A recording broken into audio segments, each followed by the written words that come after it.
Good day, sir, madam. I am Kimberan Bueno Pagirigan.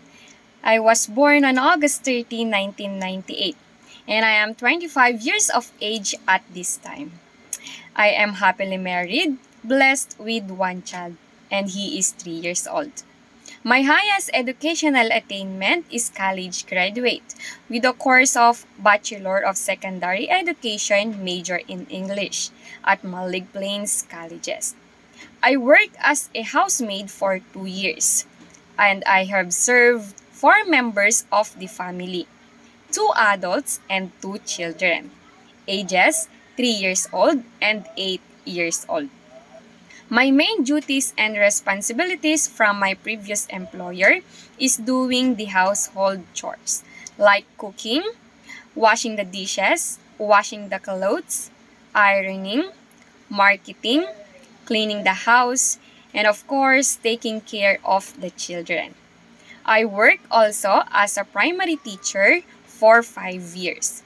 So, I can offer also a tutorial to your children by applying what I've learned and experienced in teaching.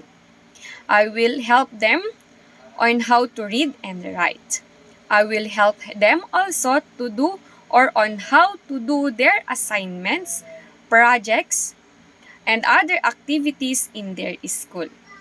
And of course, I will help them also by reviewing their lessons for their upcoming quizzes, recitations, and exams.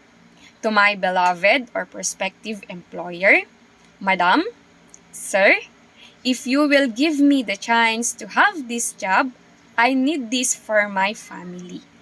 I will promise to do my duties and responsibilities, not so perfect but better. I will love my work with the dedication and passion. I will respect and obey you as my employer. I will love or take care of you as my own family. I will serve you with all my heart. I am a hardworking, trustworthy, flexible, and a fast learner.